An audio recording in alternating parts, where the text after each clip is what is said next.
Welcome to the UPSC geography series. इस series में हम ज्योग्राफी के टॉपिक्स को क्लियर और एंगेजिंग नोट्स के साथ कवर करेंगे ताकि आप कॉन्सेप्ट्स को आसानी से समझ और याद रख सकें। आप चाहें तो इसे ऑडियो बुक की तरह सिर्फ सुन भी सकते हैं।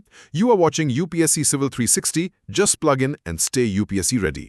Today's topic is Physical Geography Chapter 4, Continental Drift and Plate Tectonics. ये UPSC, SSC और State PSC aspirants के लिए एक बेहद important topic है. So let's dive deep into the topic. Earth of the distant past, supercontinents. तो आज हम पृथ्वी के भूगर्भिक इतिहास की एक काफी दिलचस्प यात्रा पर निकल रहे हैं। ये समझने की कोशिश करेंगे कि आज जो हम कॉन्टिनेंट्स और ओशंस देखते हैं वो हमेशा से ऐसे नहीं थे। हाँ, बिल्कुल। अरबों साल पहले की पृथ्वी तो एकदम अलग थी। कल्पना करना भी मुश्किल है। एक विशाल भूखंड, एक अकेला महासागर, इसी से जुड़ा है ये सुपर कॉन्टिनेंट का कॉन्सेप्ट, है ना? जी हाँ, सुपरकॉन्टिनेंट मतलब पृथ्वी के ज्यादातर या कह लीजिए सभी कॉन्टिनेंटल ब्लॉक्स का एक साथ जुड़कर एक बहुत बड़ा लैंडमास बनाना।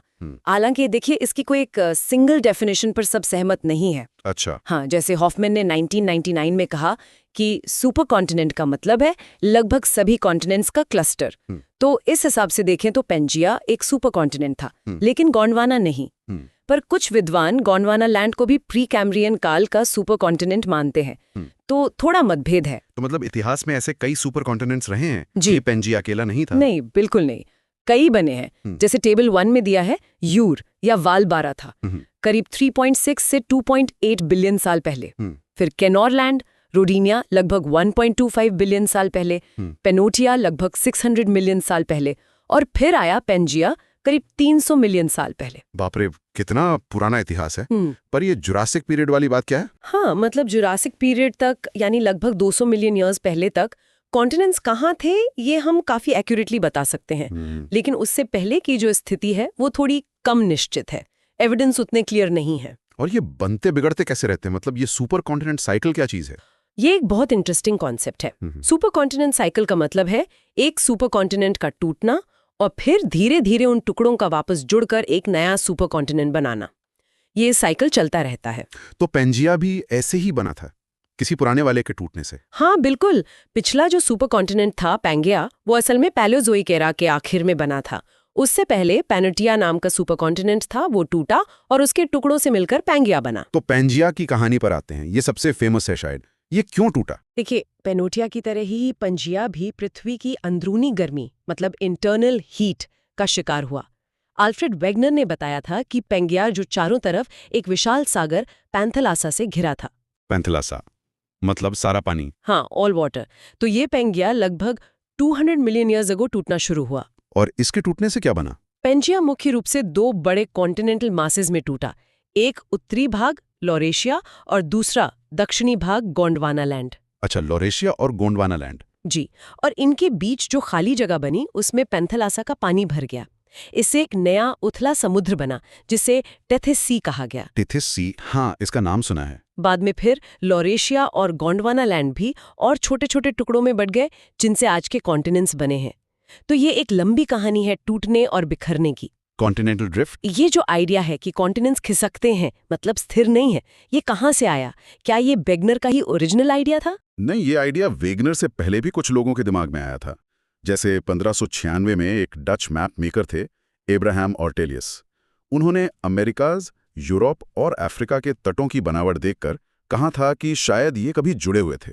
1596 में? इतनी पुरानी बात है ये। हाँ। फिर 1858 में एंटोनियो स्नाइडर ने तो इन तीनों को जोड़कर एक मैप भी बना दिया था। लेकिन उस समय साइंटिफिक कम्युनिटी इसे मानने को तैयार नहीं थी।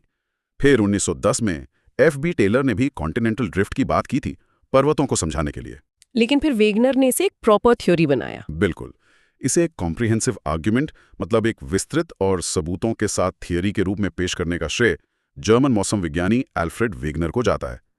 उन्होंने 1912 में अपनी कॉन्टिनेंटल ड्रिफ्ट थ्योरी दी। और उनका मेन फोकस क्या था? वो क्या साबित करना चाहते थे? वेगनर असल में एक क्लाइमेटोलॉजिस्ट थे, मतलब मौसम विज्ञानी।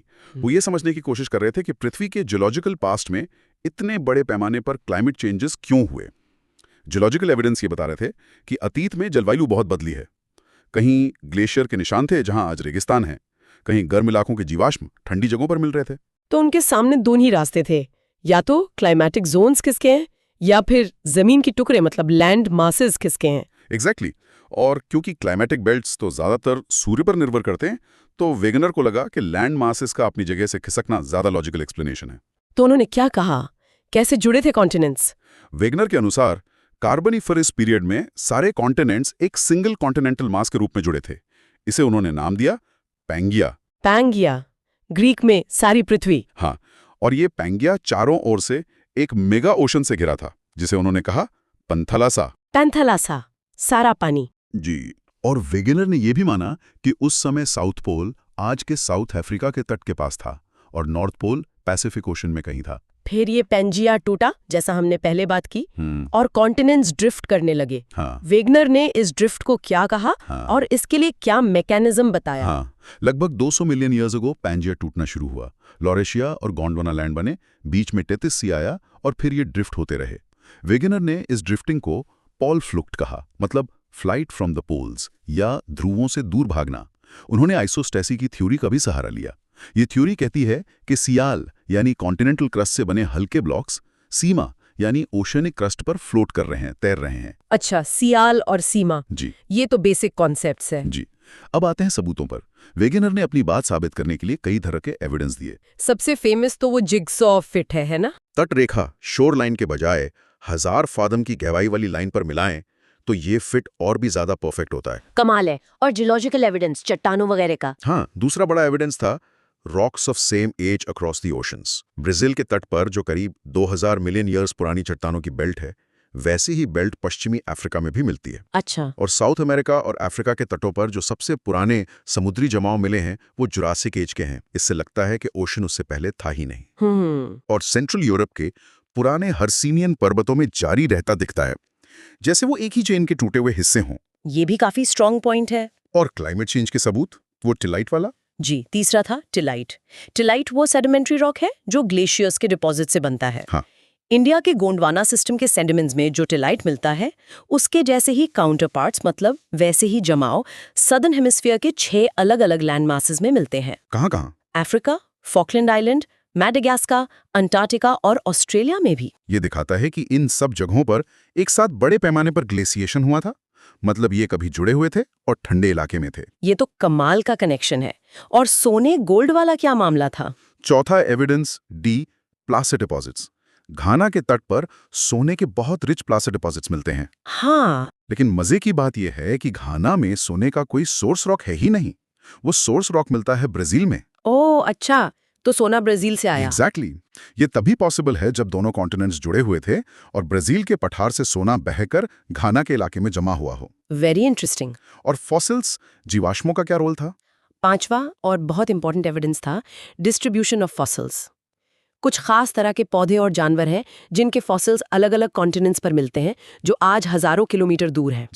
जैसे लिमोर्स, इनके फॉसिल्स इंडिया, मैडागास्कर और अफ्रीका में मिलते हैं। इसी आधार पर कुछ लोगों ने एक लैंडमास लिमुरिया की कल्पना की थी जो इन तीनों को जोड़ता था। और एक छोटा रेप्टाइल था, मीजोसॉरस, जो शालो ब्रैकिश वाटर, मतलब कम गहरे खारे पानी में रहता था।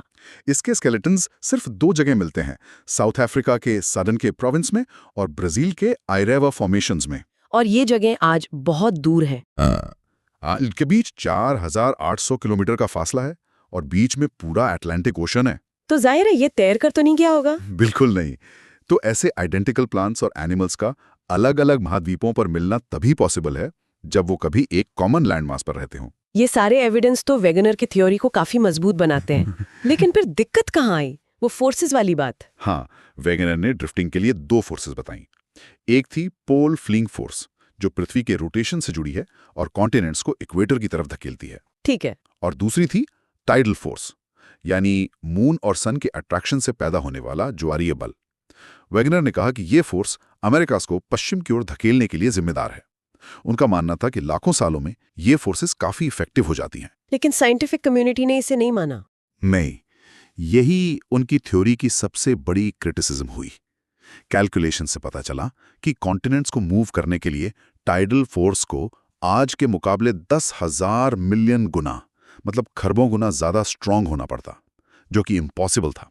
ओह, ये तो बहुत बड़ा अंतर है। हाँ, और एक और सवाल उठा। वेगनर ने कहा कि रॉकीज और एंडीज पर्वत अमेरिकास के वेस्टवर्ड ड्रिफ्ट के दौरान बने जब वो सीमा ओशन फ्लोर से टकराया। लेकिन अगर सायल कॉन्टिनेंट सीमा पर फ्लोट कर रहा है, तैर रहा है, तो सीमा इतनी रेजिस्टेंस, इतनी रुकावट कैसे दे सकता है कि इतने बड़े-बड़े माउंटेन्स बन जाएं? ये बात भी गले नहीं उतरी। और वो जिग्सॉ फिट भी एकदम 100% नहीं था। नहीं, पूरी तरह कंप्लीट नहीं था। और सिर्फ चट्टानों या फॉसिल्स की सिमिलैरिटी के आधार पर यह मान लेना कि वो हमेशा जुड़े ही थे, ये कुछ साइंटिस्ट को जल्दबाजी लगी। तो फोर्सेस का ना समझा पाना सबसे बड़ा ड्रॉबैक रहा। Post drift studies? तो वेगनर की थ्योरी में ड्राइविंग मैकेनिज्म की कमी थी। फिर वर्ल्ड वॉर II के बाद क्या हुआ? रिसर्च आगे कैसे बढ़ी? हाँ, WWI के बाद टेक्नोलॉजी, खासकर ओशनोग्राफी में काफी डेवलपमेंट हुई। वेगनर के पास ज्यादातर एविडेंस कॉन्टिनेंटल एरिया से थे, लेकिन अब ओशन फ्लोर की मैपिंग पॉसिबल हो गई। समुद्र के नीचे क्या है, ये पता चलने लगा। इसने पूरी स्टडी को एक नया डायमेंशन दिया। और इसी समय आर्थर होम्स की कन्वेक्शन करंट थ्योरी भी रेलेवेंट हुई होगी। बिल्कुल, आर्थर होम्स ने तो 1928-29 में ही ये थ्योरी दे दी थी, लेकिन उसे ज्यादा तवज्जो नहीं मिली थी। उन्होंने कहा था कि पृथ्वी के मैंटल पोर्शन में कन्वेक्शन करंट्स चलते हैं। फिगर 3 देखें, जैसे पानी गर्म करने पर होता है। हाँ, गर्म चीज ऊपर उठती है, ठंडी नीचे जाती है। एग्जैक्टली, ये करंट्स मैंटल में रेडियो एक्टिव एलिमेंट से पैदा होने वाली हीट के कारण बनते हैं। होम्स ने कहा कि यही करंट्स ऊपर की क्रस्ट को, मतलब कॉन्टिनेंट्स को, अपने साथ चलाते हैं। ये वेगनर की थ्योरी में जो फोर्स वाली कमी थी, उसका एक पोटेंशियल एक्सप्लेनेशन था। और समुद्र तल की मैपिंग से क्या खास पता चला? क्या वो बस एक सपाट मैदान था? नहीं, बिल्कुल नहीं। डिटेल रिसर्च से पता चला कि ओशन फ्लोर तो बड़ा उबड़-खाबड़ है। वहाँ लंबी लंबी पर्वत श्रृंखलाएं हैं, मिड ओशियानिक रिजेस, हाँ, सुना इनके बारे में। गहरी खाइयां हैं, ट्रेंचेस, और बड़े बड़े समतल मैदान भी हैं, अबिसल प्लेन्स। और सबसे इंपॉर्टेंट बात, mid oceanic ridges volcanic eruptions के लिहाज से सबसे एक्टिव पाए गए। वहां लगातार लावा निकल रहा था। और चट्टानों की उम्र को लेकर भी कुछ अजीब बात पता चली थी ना? हाँ, 2 बहुत ही चौंकाने वाली बातें सामने आईं। पहली, ओशन फ्लोर की रॉक्स कॉन्टिनेंटल रॉक्स के मुकाबले बहुत ही यंग हैं। कितनी यंग? समुद्र में कहीं भी 200 मिलियन ईयर्स से ज्यादा पुरानी रॉक नहीं मिली, जबकि कॉन्टिनेंट्स पर तो बिलियंस ऑफ ईयर्स पुरानी रॉक्स हैं। अरे, मतलब समुद्र का तल तो जियोलॉजिकल टाइम स्केल पर बिल्कुल नया है। हाँ, और दूसरी बात, रिच क्रस्ट के पास की रॉक्स सबसे यंगेस्ट हैं। जैसे जैसे रिज से दूर जाते हैं, रॉक्स की एज बढ़ती जाती है। और रिज के दोनों तरफ इक्विडिस्टेंट रॉक्स, मतलब बराबर दूरी पर मौजूद चट्टानों की age, chemical composition, magnetic properties सब बिल्कुल सेम पाई गईं।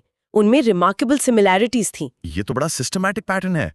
इसका क्या मतलब निकाला गया? इन्हीं सब पोस्ट ड्रिफ्ट स्टडीज और फैक्ट्स के आधार पर हैरी हेस ने 1961 में सी फ्लोर स्प्रेडिंग की हाइपोथेसिस दी। अब वो बातें पता चल चुकी थीं जो वेगनर के समय नहीं पता थीं।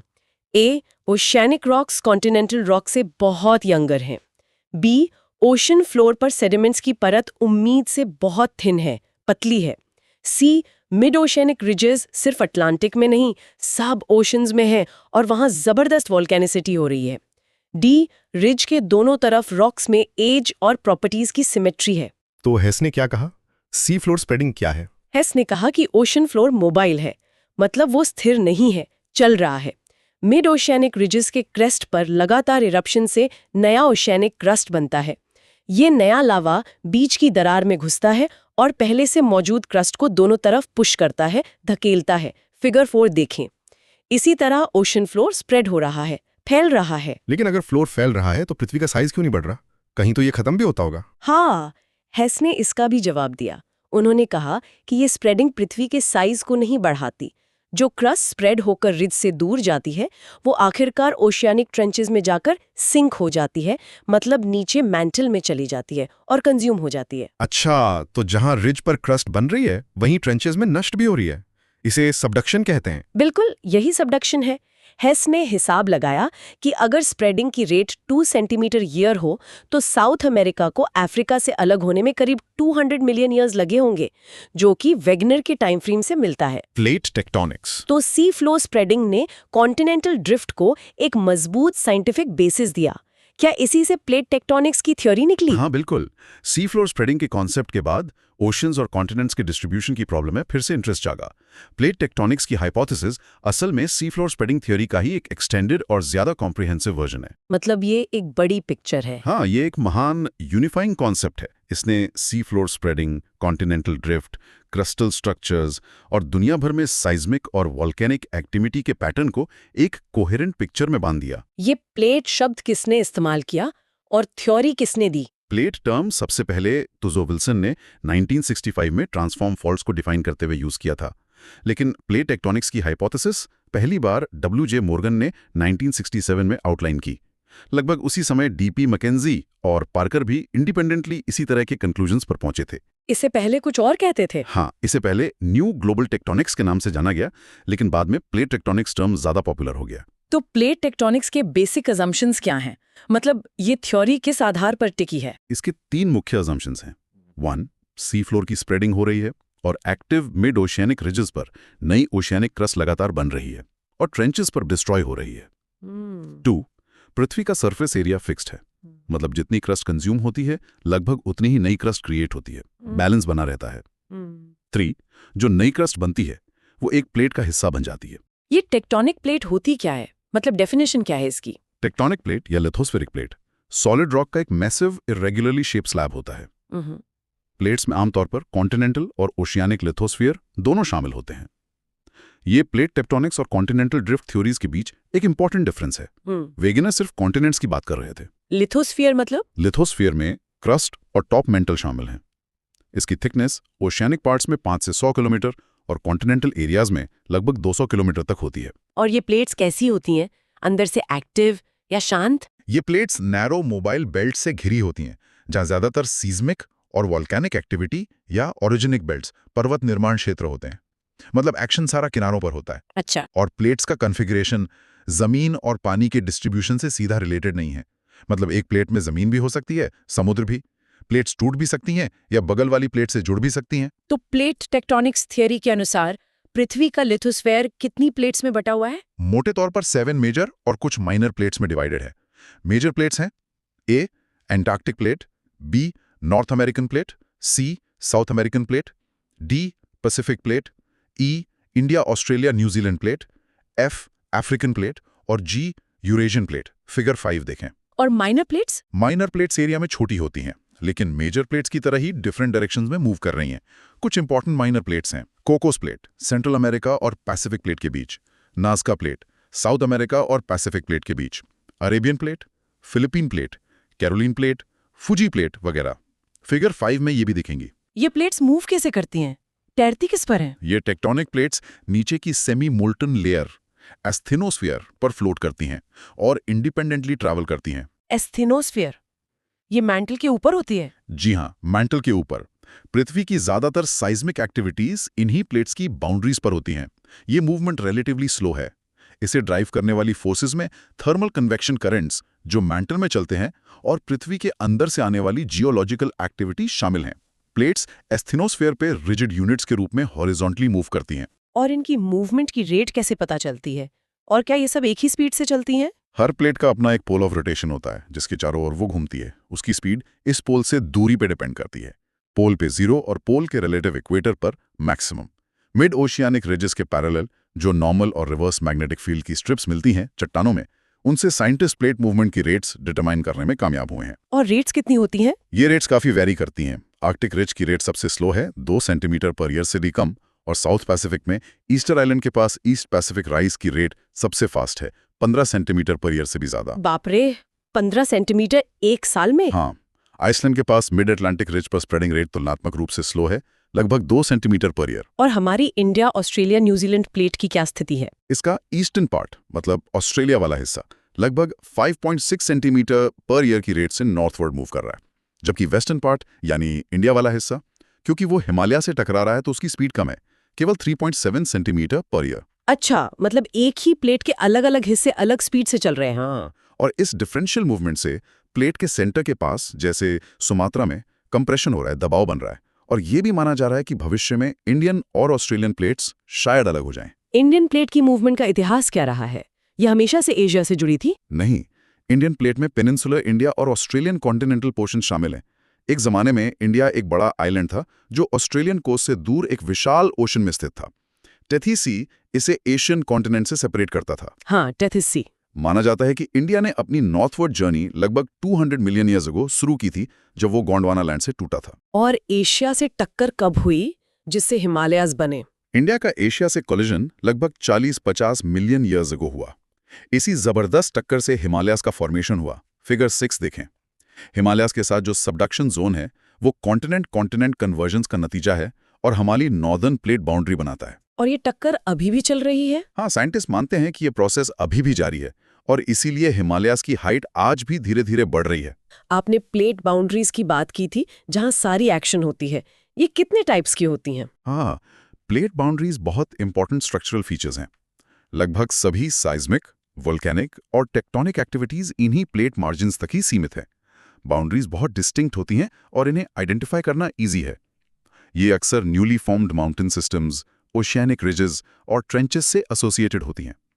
प्लेट्स कंटिन्यूसली मूव कर रही हैं और उनकी रिलेटिव डायरेक्शन ऑफ मूवमेंट के आधार पर 3 टाइप्स की प्लेट बाउंड्रीज आइडेंटिफाई की जा सकती हैं। फिगर 7 देखें। कौन कौन सी? पहली है 1 डाइवर्जेंट बाउंड्रीज। यहाँ नई क्रस्ट जनरेट होती है क्योंकि प्लेट्स एक दूसरे से दूर जाती हैं। इन्हें स्प्रेडिंग साइट्स कहा जाता है। मिड अटलांटिक रिज इसका बेस्ट नोन एग्जाम्पल है। जहां नया फ्लोर बन रहा है। बिल्कुल। दूसरी है 2 कन्वर्जेंट बाउंड्रीज। यहाँ क्रस्ट डिस्ट्रॉय होती है क्योंकि एक प्लेट दूसरे के नीचे डाइव करती है, लगभग 45 डिग्री एंगल पर। जिस लोकेशन पर प्लेट सिंक होती है उसे सबडक्शन जोन कहा जाता है। और ये कितने तरह की हो सकती हैं? कन्वर्जेंस 3 तरह से हो सकता है। एक, ओशियानिक और कॉन्टिनेंटल प्लेट के बीच, 2 ओशियानिक प्लेट्स के बीच और तीसरा 2 कॉन्टिनेंटल प्लेट्स के बीच, जैसे हिमालयाज के केस में हुआ। ठीक है। और तीसरी है 3 ट्रांसफॉर्म बाउंड्रीज। यहाँ क्रस्ट ना तो प्रोड्यूस होती है और ना ही डिस्ट्रॉय होती है, क्योंकि प्लेट्स हॉरिजॉन्टली एक दूसरे के पास स्लाइड करती हैं, मतलब अगल बगल से खिसकती हैं। अच्छा, रगड़ खाती हुई। हाँ, ट्रांसफॉर्म फॉल्स सेपरेशन के प्लेन्स होते हैं जो जनरली मिड ओशियानिक रिजेस के परपेंडिकुलर होते हैं। यहाँ अक्सर बड़े भूकंप आते हैं। तो इन प्लेट्स को मूव करने के पीछे ड्राइविंग फोर्स क्या है? वही कन्वेक्शन करंट? हाँ, वेगनर के समय तो माना जाता था कि पृथ्वी सॉलिड मोशनलेस बॉडी है, लेकिन सी फ्लोर स्प्रेडिंग और टेक्टोनिक प्लेट थ्योरीज ने यह साबित किया कि पृथ्वी की सरफेस और इंटीरियर दोनों डायनामिक हैं, गतिशील हैं। जनरली ये एक्सेप्टेड है कि टेक्टोनिक प्लेट्स ओशियानिक लिथोस्फीयर की रिलेटिव डेंसिटी वो भारी होती है और एस्थेनोस्फीयर की रिलेटिव वीकनेस वो कमजोर और पिघली हुई है के कारण मूव कर पाती हैं। कन्वेक्शन करंट्स, जैसा आर्थर होम्स ने प्रपोज किया था, जब क्रस्ट लेयर के पास पहुंचते हैं तो वो डाइवर्ट या कन्वर्ज होते हैं और प्लेट्स को अपने साथ चलाते हैं। और इन करंट्स के लिए हीट कहाँ से आती है? पृथ्वी के भीतर हीट के 2 मेन सोर्सेज हैं। एक तो रेडियो एक्टिव डिके, मतलब रेडियोधर्मी तत्वों का टूटना, और दूसरा रेजिडुअल हीट, यानी पृथ्वी के बनने के समय से बची हुई गर्मी। तो प्लेट टेक्टोनिक्स ने काफी कुछ एक्सप्लेन कर दिया, लेकिन क्या इसकी भी कुछ लिमिटेशंस या ऑब्जेक्शंस हैं, या ये एकदम परफेक्ट थ्योरी है? नहीं, परफेक्ट तो कुछ नहीं होता।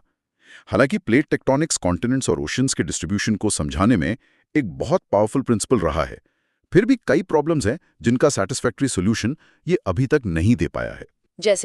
जैसे दुनिया भर में स्प्रेडिंग रिज की कुल लेंथ सबडक्शन जोन की कुल लेंथ से कहीं ज्यादा है, तो बैलेंस कैसे हो रहा है ये पूरी तरह क्लियर नहीं है। दूसरा, प्लेट टेक्टोनिक्स ये समझाने में असमर्थ है कि सबडक्शन मुख्य रूप से पैसिफिक कोस्ट तक ही लिमिटेड क्यों है, जबकि स्प्रेडिंग तो सभी ओशंस में पाई जाती है। ऐसा क्यों? ये तो सोचने वाली बात है। ये माउंटेन बिल्डिंग का भी पूरी तरह सैटिस्फैक्टरी एक्सप्लेनेशन नहीं दे पाया है। कुछ माउंटेन रेंजेस, जैसे ऑस्ट्रेलिया के ईस्टर्न हाईलैंड्स, वो प्लेट मार्जिन्स पर नहीं है, तो वो कैसे बने? ये भी निश्चित नहीं है कि हर प्लेट हमेशा एक सिंगल यूनिट की तरह ही बिहेव करती हो सकता है प्लेट्स के अंदर भी डिफॉर्मेशन होता हो। कुछ लोगों ने प्लेट्स की संख्या बढ़ाने का भी प्रस्ताव दिया है, तो अभी भी रिसर्च जारी है। समझ गया। मतलब ये थ्योरी बहुत कामयाब रही है, लेकिन इसमें भी सुधार और नई खोज की गुंजाइश है। बिल्कुल। हमारी पृथ्वी की सतह, मतलब जिस पर हम रह रहे हैं, वो बिल्कुल स्टैटिक नहीं है। वो कॉन्स्टेंटली बदल रही है, कहीं ऊपर उठ रही है, कहीं नीचे धंस रही है और हॉरिजॉन्टली भी मूव कर रही है। इसके पीछे आखिर कौन सी ड्राइविंग फोर्सेस हैं, क्या कारण है इसके? बिल्कुल सही कहा आपने। पृथ्वी की सतह का ये जो डायनामिक नेचर है, ये असल में 2 फंडामेंटल टाइप्स की फोर्सेस के इंटरप्ले, उनके बीच की खींचतान का नतीजा है। पहली है एंडोजेनिक फोर्सेस। एंडोजेनिक मतलब अंदर से उत्पन्न होने वाली। ये वो बल हैं जो पृथ्वी के इंटीरियर से, अंदर से लगते हैं। अच्छा, अंदर से। हाँ। और दूसरी है एक्सोजेनिक फोर्सेस, यानी वो बल जो पृथ्वी की सतह पर बाहर से एक्ट करती हैं। और इनकी एनर्जी का जो मेन सोर्स है वो है हमारा सूरज, द सन। ओके। तो पृथ्वी की सरफेस पे जो हमें ऊंचा नीचापन दिखता है, वेरिएशंस दिखते हैं, जिसे हम ज्योग्राफी की भाषा में रिलीफ कहते हैं, वो इन दोनों अपोजिंग फोर्सेस के लगातार काम करने की वजह से ही बना रहता है और बदलता रहता है। बेसिकली आप कह सकते हैं कि एंडोजेनिक फोर्सेस जमीन को ऊपर उठाने या बनाने का काम करती हैं और एक्सोजेनिक फोर्सेस उसे लगातार घिसने या लेवल करने की कोशिश में लगी रहती हैं। तो ये एक तरह का कांस्टेंट बैटल है ना, अंदरूनी और बाहरी फोर्सेस के बीच। और इसी बैटल का जो नेट रिजल्ट है वो हमें माउंटेन्स, वैलीज, प्लेटोज, मतलब अलग अलग लैंडफॉर्म्स के रूप में दिखता है। एग्जैक्टली, बिल्कुल। और इन लैंडफॉर्म्स को भी हम समझने के लिए मोटे तौर पर 2 कैटेगरीज में बांट सकते हैं। एक होते हैं इनिशियल लैंडफॉर्म्स। ये वो हैं जो सीधे सीधे एंडोजेनिक फोर्सेस के एक्शन से बनते हैं, जैसे कोई ज्वालामुखी पर्वत बन गया या फॉल्टिंग से कोई ब्लॉक माउंटेन बन गया। और दूसरे होते हैं सीक्वेंशियल लैंडफॉर्म्स। ये तब बनते हैं जब इन्हीं इनिशियल लैंडफॉर्म्स पर एक्सोजेनिक फोर्सेस जैसे कि बहता पानी, नदी या ग्लेशियर अपना काम करते हैं। वो उन्हें मॉडिफाई करते हैं, काट छांट करते हैं और नया रूप दे देते हैं, जैसे नदी घाटियां या ग्लेशियर से बने सर्क्स। ये फ्रेमवर्क काफी हेल्पफुल है समझने के लिए। तो अगर हमें इन फोर्सेस के एक्शन को ठीक से समझना है तो हमें जियोमॉर्फिक प्रोसेसेस और जियोमॉर्फिक एजेंट्स को जानना होगा, है ना? ये टर्म्स काफी सुनने में आते हैं ज्योग्राफी में। हाँ, बिल्कुल। ये बहुत ही फंडामेंटल कॉन्सेप्ट्स हैं। देखिए, जियोमॉर्फोलॉजी वो साइंस है जो इन लैंडफॉर्म्स के नेचर, उनके ओरिजिन, उनके डेवलपमेंट, इन सब चीज़ों को स्टडी करती है। अब जियोमॉर्फिक प्रोसेसेस क्या हैं? ये वो फिजिकल स्ट्रेसेस और केमिकल एक्शंस हैं जो पृथ्वी के मटेरियल्स पर, मतलब चट्टानों और मिट्टी पर काम करते हैं और सतह के कॉन्फ़िगरेशन में उसके रूप में बदलाव लाते हैं। जैसे हमने अभी बात की, एंडोजेनिक प्रोसेसेस का काम है लैंड एलिवेशन, मतलब ज़मीन को ऊपर उठाना, बनाना, जबकि एक्सोजेनिक प्रोसेसेस का काम है लैंड वियरिंग डाउन, यानी सतह को घिसना, जिसे डिग्रेडेशन कहते हैं, और गड्ढों या बेसिन्स को भरना, जिसे एग्रेडेशन कहते हैं। ओके, तो प्रोसेसेस हो गए वो फिजिकल स्ट्रेसेस और केमिकल एक्शंस। ठीक है, तो फिर ये जियोमॉर्फिक एजेंट्स क्या बला है? जियोमॉर्फिक एजेंट्स आप समझिए वो मोबाइल नेचुरल मीडियम्स हैं, मतलब प्रकृति के वो चलते फिरते तत्व जो इन प्रोसेसेस को अंजाम देते हैं। जैसे समुद्र की लहरें, समुद्री धाराएं, ये सब एजेंट्स हैं। इनमें ये कैपेबिलिटी होती है कि ये पृथ्वी के मटेरियल को अक्वायर कर सकें, मतलब उठा सकें, ट्रांसपोर्ट कर सकें, मतलब एक जगह से दूसरी जगह ले जा सकें, और फिर कहीं डिपॉजिट कर सकें, मतलब जमा कर सकें। जब ग्रेविटी की वजह से या एटमॉस्फेरिक फोर्सेस की वजह से स्लोप्स बनते हैं, ढाल बनती है, तो ये एजेंट्स मूव करते हैं और मूव करते हुए मटेरियल को हटाते हैं, ट्रांसपोर्ट करते हैं और कहीं और, आमतौर पर किसी निचले लेवल पर डिपॉजिट कर देते हैं। अच्छा, तो आप कह सकते हैं प्रोसेस वो फोर्स एप्लीकेशन है जो मटेरियल पर लग रहा है, और एजेंट वो मोबाइल मीडियम है जो मटेरियल को मूव कर रहा है। समझ गए। प्रोसेस है क्या हो रहा है, एक्शन, और एजेंट है कौन या क्या उसे करवा रहा है, मूवर। हालांकि आपने कहा कि इन्हें अक्सर एक ही मान लिया जाता है। हाँ, प्रैक्टिकल टर्म्स में, खासकर जब हम एक्सोजेनिक प्रोसेसेस की बात करते हैं, तो प्रोसेस और एजेंट को काफ़ी हद तक इंटरचेंजेबली इस्तेमाल कर लिया जाता है। जैसे हम कह देते हैं रिवर इरोजन, तो यहाँ रिवर एजेंट भी है और इरोजन प्रोसेस भी उसी से जुड़ा है। Got it.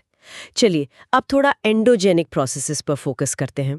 ये जो अंदर से लगने वाले बल हैं, इनकी एनर्जी कहाँ से आती है? पृथ्वी के अंदर ऐसा क्या है? देखिए, पृथ्वी के इंटीरियर से, उसके गर्भ से निकलने वाली एनर्जी ही एंडोजेनिक प्रोसेसेस के पीछे की मेन ड्राइविंग फोर्स है। ये एनर्जी कई सोर्सेस से आती है। प्राइमरीली एक तो है रेडियो एक्टिविटी, मतलब पृथ्वी के अंदर जो रेडियो एक्टिव एलिमेंट्स हैं उनके डिके होने से हीट निकलती है। दूसरा है रोटेशनल फोर्सेस और टाइडल फ्रिक्शन। पृथ्वी घूम रही है, चंद्रमा का गुरुत्वाकर्षण खिंचाव है, इनसे भी फ्रिक्शन और हीट पैदा होती है। और तीसरा है प्राइमोर्डियल हीट, यानी पृथ्वी जब बनी थी उस समय की बची हुई गर्मी। अच्छा, वो शुरुआती गर्मी अभी तक है? हाँ, काफी हद तक। तो यही इंटरनल हीट एनर्जी जो है वो जियोथर्मल ग्रेडियंट्स के रूप में मैनिफेस्ट होती है। मतलब आप पृथ्वी में जितना गहरा जाएंगे, तापमान बढ़ता जाएगा और हीट फ्लो के रूप में ये बाहर की तरफ आती है।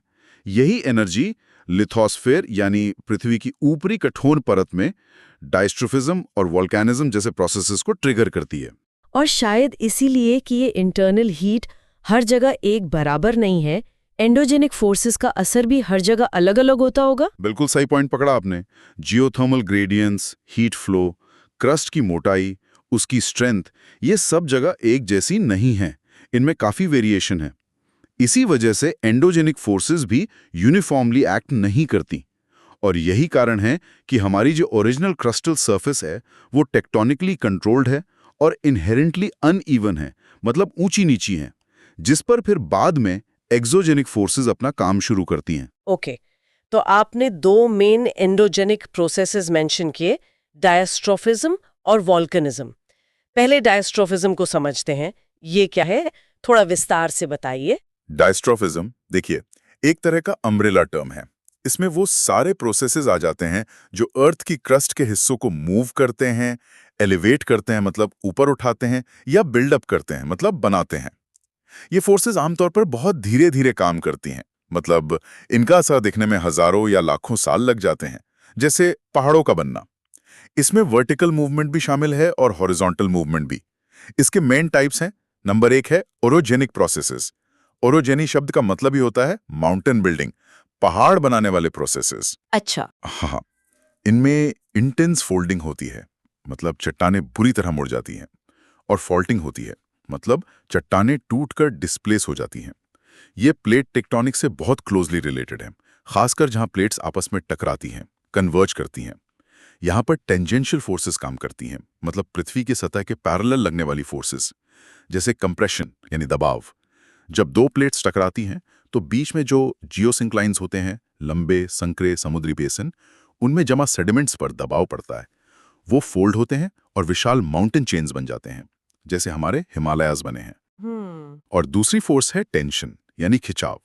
जब प्लेट्स एक दूसरे से दूर जाती हैं या खिंचाव पड़ता है तो क्रस्ट स्ट्रेच होती है और टूट जाती है, फ्रैक्चर हो जाती है। इससे फॉल्ट्स बनते हैं। जैसे भारत में नर्मदा रिफ्ट वैली एक अच्छा एग्जाम्पल है फॉल्टिंग का। ओके, ये हुआ ओरोजेनिक। दूसरा टाइप क्या था? नंबर 2 है एपेरोजेनिक प्रोसेसेस। एपेरोजेनी का मतलब है कॉन्टिनेंट बिल्डिंग, महाद्वीप निर्माण। इसमें क्रस्ट का बहुत बड़े स्केल पर अपलिफ्टमेंट होता है, यानी ऊपर उठना, या सबसिडेंस होता है, यानी नीचे धंसना। इसमें चट्टानों में ज्यादा फोल्डिंग नहीं होती, वो वर्टिकली या रेडियली मूव करती हैं। ये आइसोस्टैसी के कारण हो सकता है। आइसोस्टैसी मतलब क्रस्ट का अपनी डेंसिटी के हिसाब से मैंटल पर फ्लोट करना और बैलेंस बनाए रखना, या फिर बड़े स्केल की फॉल्टिंग से भी हो सकता है। एग्जाम्पल के तौर पर नॉर्थ अमेरिका में सदर्न रॉकी माउंटेन रीजन का अतीत में बड़े पैमाने पर अपलिफ्ट हुआ था, करीब 1300 से 2000 मीटर तक। वो एपिरोजेनी का एक इंस्टेंस माना जाता है। अच्छा, मतलब बहुत बड़े एरिया का उछना या धंसना। हाँ, बिना ज्यादा डिफॉर्मेशन के। तीसरा है नंबर 3 अर्थक्वेक्स यानी भूकंप। ये तो हम सब जानते हैं। ये बेसिकली क्रिस्टल रॉक्स में जमा हुई एनर्जी का सडनली रिलीज होना है, जिसे ग्राउंड शेकिंग होती है। ये एनर्जी रिलीज आमतौर पर एक फॉल्ट के अलोंग होता है, जहां चट्टानें एक दूसरे के सापेक्ष खिसकती हैं। फॉल्ट मतलब चट्टानों में वो फ्रैक्चर जिसके लॉन्ग मूवमेंट हुआ हो। ज्यादातर अर्थक्वेक्स टेक्टोनिक प्लेट बाउंड्रीज पर होते हैं, पर कभी-कभी प्लेट के अंदर भी आ सकते हैं, जिन्हें इंट्राप्लेट अर्थक्वेक्स कहते हैं। राइट। और चौथा? एंड नंबर 4, जो इन सब के पीछे एक फंडामेंटल मैकेनिज्म है, वो है प्लेट टेक्टोनिक्स इटसेल्फ। ये पृथ्वी के लिथोस्फीयर की जो बड़ी-बड़ी रिजिड प्लेट्स हैं, उनका हॉरिजॉन्टल मूवमेंट है। इन्हीं प्लेट्स की इंटरैक्शंस, चाहे वो टकरा रही हों, कन्वर्जेंस, दूर जा रही हों, डाइवर्जेंस, या अगल-बगल खिसक रही हों, ट्रांसफॉर्म मूवमेंट, इन्हीं से पहाड़ बनते हैं, भूकंप आते हैं, ज्वालामुखी फटते हैं। सो प्लेट टेक्टोनिक्स एक तरह से वो इंजन है जो ओरिजिनेसिस और बड़ी साइस्मिक एक्टिविटी को ड्राइव करता है। समझ गई। तो डायस्ट्रोफिज्म मतलब अर्थ की क्रस्ट का स्लो लार्ज स्केल डिफॉर्मेशन और स्ट्रक्चरिंग। अब दूसरे मेजर एंडोजेनिक प्रोसेस पर आते हैं, वोल्केनिज्म, ज्वालामुखी क्रिया। इसमें क्या शामिल है? वोल्केनिज्म में मॉल्टन रॉक, पिघली हुई चट्टान, जिसे हम पृथ्वी की सतह के नीचे मैग्मा कहते हैं, उसका मूवमेंट शामिल है। ये मूवमेंट सतह की तरफ भी हो सकता है और सतह के ऊपर भी आ सकता है। जब ये मैग्मा सतह पर फूटकर बाहर निकलता है तो उसे लावा कहते हैं। इस पूरे प्रोसेस से कई तरह के इंट्रूसिव लैंडफॉर्म्स बनते हैं जो सतह के नीचे बनते हैं, जैसे डाइक्स, सिल्स, और एक्सट्रूसिव लैंडफॉर्म्स बनते हैं जो सतह पर बनते हैं, जैसे वॉल्केनोस। और ये मैग्मा आता कहाँ से है? पृथ्वी की सॉलिड क्रस्ट के नीचे मैंटल है। मैंटल के अपर पार्ट में एक जोन है जो पूरी तरह सॉलिड नहीं है, थोड़ी वीकर है, पार्शली मॉल्टन है। इसे कहते हैं अस्थेनोस्फीयर। यही अस्थेनोस्फीयर मैग्मा का प्राइमरी सोर्स है। यहीं से पिघला हुआ मटेरियल कॉन्डुइट्स या वेंट्स के जरिए सतह तक पहुंचता है और फिर हमें वो टिपिकल कॉनिकल शेप वाले वॉल्केनोज या डोम शेप्ड स्ट्रक्चर्स देखने को मिलते हैं। ओके, तो ये हो गई इंटरनल फोर्सेस, डायस्ट्रोफिज्म और वोल्केनिज्म, जो लगातार पृथ्वी के अंदर से सरफेस को शेप कर रही हैं, नई जमीन बना रही हैं, ऊंचाई बढ़ा रही हैं। बट ये तो कहानी का सिर्फ एक हिस्सा है ना? इक्वली इंपॉर्टेंट वो फोर्सेस हैं जो सरफेस पर काम कर रही हैं, द एक्सोजेनिक प्रोसेसेस। एग्जैक्टली, बिल्कुल। जहां एंडोजेनिक फोर्सेस कंस्ट्रक्टिव हैं, मतलब बनाने वाली हैं, वहीं एक्सोजेनिक प्रोसेसेस को हम डिस्ट्रक्टिव कह सकते हैं, या लैंड वेयरिंग फोर्सेस। ये जमीन को घिसने का काम करती हैं। इनकी एनर्जी, जैसा मैंने पहले बताया, अल्टीमेटली सन से आती है। सूरज एटमॉस्फेयर को ड्राइव करता है, तापमान में अंतर, दबाव में अंतर पैदा करता है, हवाएं चलती हैं, बारिश होती है। साथ ही एंडोजेनिक प्रोसेसेस ने जो रिलीफ बनाया है, जो ढाल बनाई है, वो भी एक्सोजेनिक प्रोसेसेस को एनर्जी देती है ग्रेविटी के थ्रू। एक्सोजेनिक प्रोसेसेस का जो बेसिक कॉज है, वो है पृथ्वी के मटेरियल्स के अंदर स्ट्रेसेस का डेवलप होना। ये स्ट्रेस क्यों डेवलप होता है? टेम्परेचर में बदलाव से, प्रेशर में बदलाव से, मॉइस्चर की अवेलेबिलिटी से, बारिश, नमी और जाहिर है ग्रेविटी के खिंचाव से। और इसमें वेजिटेशन का भी रोल होता होगा। हाँ, बहुत इंपॉर्टेंट रोल है। वेजिटेशन का टाइप क्या है, कितनी फैली हुई है, ये सब एक्सोजेनिक प्रोसेसेस को काफी हद तक इन्फ्लुएंस करता है। क्योंकि पेड़ पौधे मिट्टी को पकड़कर रखते हैं, सॉइल को बाइंड करते हैं और इरोजन को रोकते हैं। जहां वेजिटेशन कम होगी, वहां इरोजन ज्यादा होगा। और ये एक्सोजेनिक प्रोसेसेस भी अलग-अलग क्लाइमेटिक रीजन्स में अलग-अलग तरीके से काम करते होंगे, जैसे रेगिस्तान में और बर्फीले इलाकों में। हाँ, बिल्कुल। क्लाइमेट एक मेजर कंट्रोलिंग फैक्टर है। एरिड रीजन्स में, जहां पानी कम है, वहां विंड एक्शन ज्यादा डोमिनेंट हो सकता है। ह्यूमिड रीजन्स में, जहां बारिश ज्यादा है, वहां रनिंग वाटर यानी नदियां ज्यादा पावरफुल एजेंट होंगी। कोल्ड रीजन्स में फ्रॉस्ट एक्शन, पाला पड़ना और ग्लेशियर्स मुख्य भूमिका निभाएंगे। टेम्परेचर रेंज क्या है, कितनी बारिश होती है, किस तरह की होती है, बूंदें या बर्फ, ह्यूमिडिटी कितनी है, ये सब चीजें डिटरमाइन करती हैं कि कौन सा एक्सोजेनिक प्रोसेस ज्यादा इफेक्टिव होगा। और सिर्फ क्लाइमेट ही नहीं, सेम क्लाइमेटिक रीजन में भी लोकल फैक्टर्स जैसे एल्टीट्यूड, स्लोप किस तरफ है, एस्पेक्ट, चट्टान किस तरह की है, ये सब भी फर्क डाल सकते हैं। एक्सोजेनिक प्रोसेसेस के लिए एक कॉमन टर्म इस्तेमाल होता है, डेन्यूडेशन। इसका ठीक मतलब क्या है? डेन्यूडेशन का लिटरल मीनिंग है टू स्ट्रिप ऑफ, यानी किसी चीज की परत उतार देना, या टू ले बेयर मतलब नंगा कर देना। जियोमॉर्फोलॉजी में ये एक जनरल टर्म है जिसमें वो सारे एक्सोजेनिक प्रोसेसेस आ जाते हैं जो अर्थ के सरफेस को वेयर डाउन करते हैं, मतलब घिसते हैं, और रिलीफ को कम करते हैं, मतलब ऊंचाई नीचाई को घटाते हैं। इसमें मुख्य रूप से 4 चीजें शामिल हैं: वेदरिंग, मास मूवमेंट, इरोजन और ट्रांसपोर्टेशन। इनको हम 2 ग्रुप्स में भी देख सकते हैं। स्टैटिक प्रोसेसेस जैसे वेदरिंग, जो रॉक को इन सिटू यानी अपनी ही जगह पर तोड़ता फोड़ता है, और मोबाइल प्रोसेसेस जैसे मास मूवमेंट, इरोजन और ट्रांसपोर्टेशन, जिनमें मटेरियल का मूवमेंट होता है, वो एक जगह से दूसरी जगह जाता है। ओके, तो डेन्यूडेशन की शुरुआत होती है वेदरिंग से। यहीं से शुरू करते हैं। What exactly is weathering? अपक्षय जिसे कहते हैं। या रासायनिक रूप से बदलना, केमिकल ऑल्टरेशन। ये अर्थ की सरफेस पर या उसके बिल्कुल पास होता है। मूवमेंट शामिल नहीं है इसमें, चीजें वहीं पड़ी रहती हैं जहां टूटती हैं। इसका काम है हार्ड सॉलिड रॉक को छोटे टुकड़ों में बदलना या केमिकली ऑल्टर्ड रेजिड्यू में तब्दील करना। ये डेनुडेशन का पहला बहुत जरूरी स्टेप है, क्योंकि ये रॉक मटेरियल को तैयार करता है कि उसे बाद में इरोजन या मास मूवमेंट के एजेंट्स ट्रांसपोर्ट कर सकें। वेदरिंग को इन्फ्लुएंस करने वाले की फैक्टर्स क्या हैं? रॉक की जियोलॉजिकल स्ट्रक्चर कैसी है, कौन से मिनरल्स हैं, जोड़ कैसे हैं, परतें कैसी हैं, क्लाइमेट कैसा है, टेम्परेचर, मॉइस्चर सबसे इंपॉर्टेंट है, टोपोग्राफी कैसी है, स्लोप कितना है, पानी रुकेगा या बह जाएगा, और वेजिटेशन कवर कितना है।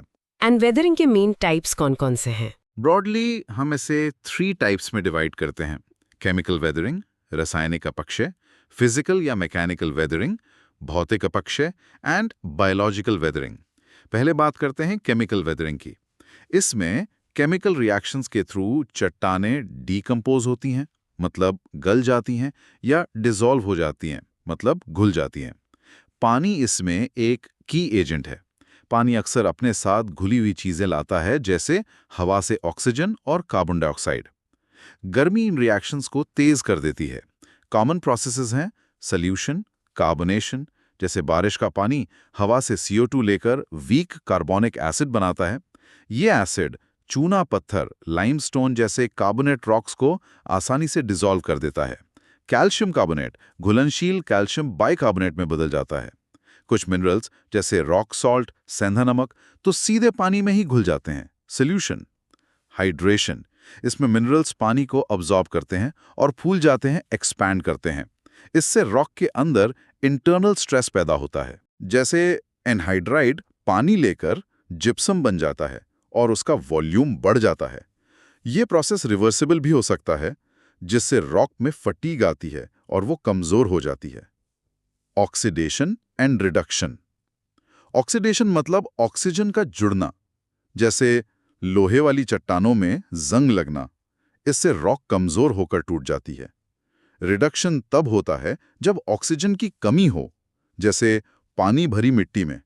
बायोलॉजिकल एक्टिविटी जैसे ऑर्गेनिक मैटर के सड़ने गलने से निकलने वाले एसिड्स भी केमिकल वेदरिंग को बढ़ावा देते हैं। अच्छा, ये हुई केमिकल वेदरिंग। अब फिजिकल वेदरिंग, ये कैसे अलग है? इसमें केमिकल चेंज नहीं होता। हाँ बिल्कुल, फिजिकल या मैकेनिकल वेदरिंग में चट्टानें फिजिकली छोटी छोटी टुकड़ों में टूटती हैं। उनकी केमिकल कंपोजिशन में कोई बदलाव नहीं आता। यहाँ फिजिकल फोर्सेस काम करती हैं। Unloading, pressure release. सोचिए, ऊपर की चट्टानें जब इरोजन से हट जाती हैं तो नीचे दबी चट्टानों पर से दबाव कम हो जाता है। दबाव हटते ही वो एक्सपैंड करती हैं और उनमें क्रैक्स आ जाते हैं। खासकर सरफेस के पैरेलल शीट लाइक लेयर्स बन जाती हैं। इसे एक्सफोलिएशन कहते हैं। जैसे प्याज के छिलके उतरते हैं, ग्रेनाइट जैसी चट्टानों में ये आम है। Temperature changes. दिन में चट्टानें गर्म होकर फैलती हैं, रात में ठंडी होकर सिकुड़ती हैं। ये रोजाना भी होता है, सीजनली भी। रॉक्स हीट के अच्छे कंडक्टर नहीं होते, तो बाहरी परत ज्यादा फैलती सिकुड़ती है अंदर की परत की तुलना में। इस डिफरेंशियल एक्सपेंशन कंट्रैक्शन से स्ट्रेस पैदा होता है और चट्टान टूट जाती है। ये डेजर्ट्स में ज्यादा इफेक्टिव होता है। Frost action, Frost waging. ठंडे क्लाइमेट्स में चट्टानों की दरारों में पानी भर जाता है और रात में या सर्दियों में जम जाता है। पानी जब जमता है तो उसका वॉल्यूम करीब 9% बढ़ जाता है। ये बर्फ दरार की दीवारों पर जबरदस्त प्रेशर डालती है और उसे चौड़ा कर देती है। बार बार जमने, पिघलने, फ्रीज थॉ साइकिल से चट्टान टूट जाती है। सॉल्ट वेदरिंग, ये एरिड या कोस्टल एरियाज में होता है। चट्टानों के पोर्स या दरारों में पानी के साथ घुले हुए सॉल्ट्स रह जाते हैं। जब पानी इवेपोरेट होता है तो ये सॉल्ट क्रिस्टलाइज होते हैं और ग्रो करते हैं। इन बढ़ते हुए क्रिस्टल्स का प्रेशर चट्टान को तोड़ देता है। कमाल है, मतलब फिजिकल फोर्सेस भी चट्टानों को तोड़ सकती हैं। और तीसरा टाइप था बायोलॉजिकल एक्टिविटी। इसमें क्या होता है? बायोलॉजिकल वेदरिंग में लिविंग ऑर्गेनिजम्स का कंट्रीब्यूशन होता है। जैसे पेड़ों की जड़ें, प्लांट रूट्स दरारों में घुसकर उन्हें चौड़ा कर सकती हैं। इसे रूट वेजिंग कहते हैं।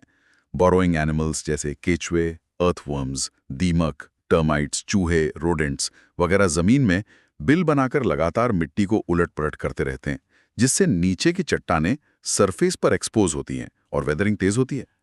जब पेड़ पौधे या जानवर मरते हैं तो उनकी डीकेइंग मैटर से ऑर्गेनिक एसिड्स जैसे ह्यूमिक एसिड, कार्बोनिक एसिड निकलते हैं, जो केमिकल वेदरिंग को बढ़ाते हैं।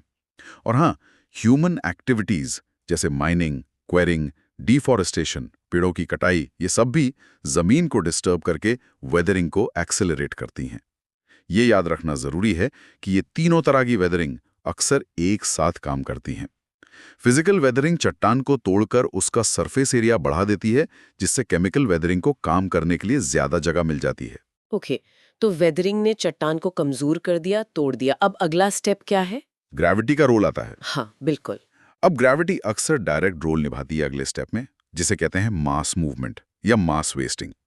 ये वेदर्ड रॉक डिब्री या मिट्टी का ढलान के नीचे खिसकना है और इसका प्राइमरी ड्राइवर ग्रेविटी है। इसमें रनिंग वाटर, विंड या आइस द्वारा डायरेक्ट ट्रांसपोर्ट शामिल नहीं होता। हालांकि पानी अक्सर ल्यूब्रिकेंट का काम करता है। ये वेदरिंग और इरोजन के बीच की एक ट्रांजिशनल चीज है। वेदरिंग मास मूवमेंट में मदद करती है क्योंकि वो लूज मटेरियल देती है, लेकिन ये जरूरी नहीं है। कभी कभी सॉलिड रॉक भी फेल होकर नीचे खिसक सकती है। और कौन से फैक्टर्स मास मूवमेंट को ट्रिगर करते हैं? मतलब किन वजहों से ये होता है? कई फैक्टर्स हैं जो इसे प्रमोट या ट्रिगर कर सकते हैं। जैसे नीचे से सपोर्ट हट जाना, मान लीजिए नदी ने किनारे काट दिए या हमने खुदाई कर दी। स्लोप का ग्रेडियंट या हाइट बढ़ जाना। ओवरलोडिंग, जैसे भारी बारिश से मिट्टी का वजन बढ़ गया या हमने स्लोप पर मलबा डाल दिया। कमजोर या वेदर्ड मटेरियल का होना। पानी से सैचुरेशन, जिससे फ्रिक्शन कम हो जाता है। अर्थक्वेक्स या विस्फोट। और वेजिटेशन कवर का हटना, क्योंकि वो मिट्टी को बांध कर रखता है। हाँ, वेजिटेशन का हटना तो बहुत बड़ा फैक्टर है लैंडस्लाइड्स वगैरह में। और मास मूवमेंट के डिफरेंट टाइप्स क्या हैं? स्पीड के हिसाब से या मटेरियल के हिसाब से? हाँ, हम इन्हें स्पीड और मटेरियल के आधार पर क्लासिफाई कर सकते हैं। मोटे तौर पर 3 क्लासेस हैं: स्लो मूवमेंट्स, क्रीप, ये बहुत ही स्लो, लगभग महसूस ना होने वाला मूवमेंट है सॉइल और डेब्री का डाउनस्लोप। अक्सर इसके साइंस होते हैं झुके हुए पेड़ या फेंस पोस्ट या दीवारों के अपस्लोप साइड में मिट्टी का जमाव। सॉइल क्रीप, रॉक क्रीप इसके एग्जांपल्स हैं। सॉल्यूफ्लक्शन, ये पानी से सैचुरेटेड सॉइल या फाइन डेब्री का धीमा फ्लो है जो किसी इम्परमिएबल लेयर जैसे जमी हुई जमीन या बेडरॉक के ऊपर होता है। खासकर पेरीग्लेशियल रीजन्स में आम है, जहां जमीन नीचे जमी होती है और पिघली हुई ऊपरी परत पानी सोखकर बहने लगती है। रैपिड मूवमेंट्स, ये काफी तेज होते हैं और इनमें पानी का सैचुरेशन जरूरी होता है। ह्यूमिड रीजन्स में कॉमन है। अर्थ फ्लो, पानी से भरी हुई क्लेई या सिल्टी मिट्टी का हिलसाइड से नीचे बहना, अक्सर एक खास शेयर सरफेस पर। मड फ्लो, इसमें डिब्री के साथ बहुत ज्यादा पानी मिला होता है और ये तेज धारा की तरह बहता है, अक्सर चैनल्स में। कम वेजिटेशन वाली इलाकों में भारी बारिश के बाद या ज्वालामुखी के ढलानों पर, जिसे लहार कहते हैं, हो सकता है।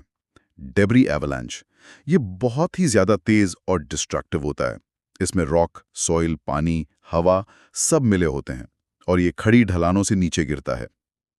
लैंडस्लाइड्स, ये एक जनरल टर्म है जिसमें रॉक या डेब्री का एक फेलियर सरफेस शेयर प्लेन के अलोंग तेजी से नीचे खिसकना शामिल है।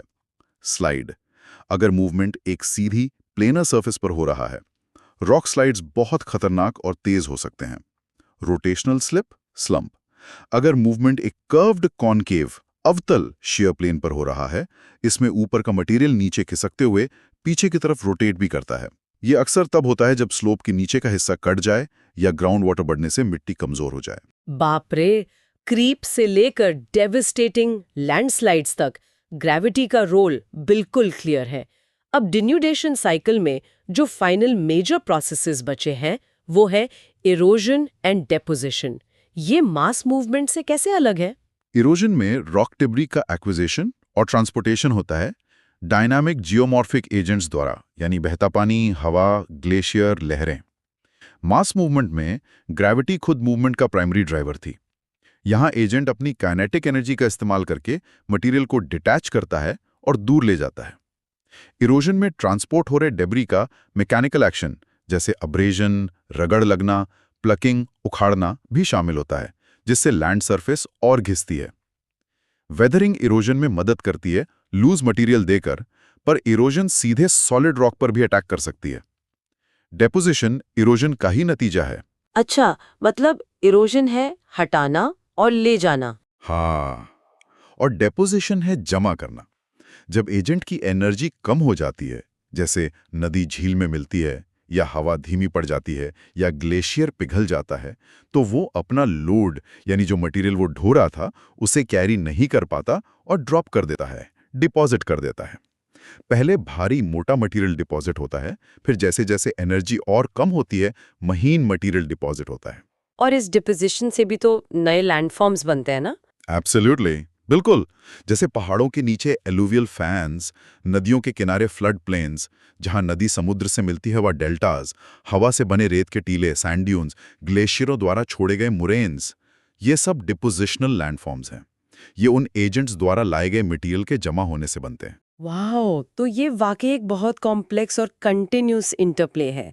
एंडोजेनिक फोर्सेस बड़े स्ट्रक्चर बनाती हैं, रिलीफ बनाकर पोटेंशियल एनर्जी पैदा करती हैं, और एक्सोजेनिक फोर्सेस जो मुख्य रूप से सूरज और ग्रेविटी से चलती हैं, वो लगातार उन स्ट्रक्चर्स को तोड़ने, फोड़ने, तराशने में लगी रहती हैं और वो डिटेल्स बनाती हैं जो हमें सरफेस पर दिखती हैं। प्रिसाइसली, बिल्कुल यही है।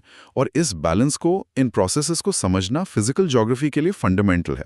यूपीएससी एस्पिरेंट्स के लिए ये इसलिए ज़रूरी है क्योंकि ये सिर्फ ज्योग्राफी का बेस नहीं है, बल्कि ये एनवायरमेंटल मैनेजमेंट, नेचुरल हैज़ार्ड्स जैसे लैंडस्लाइड्स, सॉइल इरोजन को समझने और रिसोर्स मैनेजमेंट जैसे टॉपिक से भी सीधे जुड़ा हुआ है।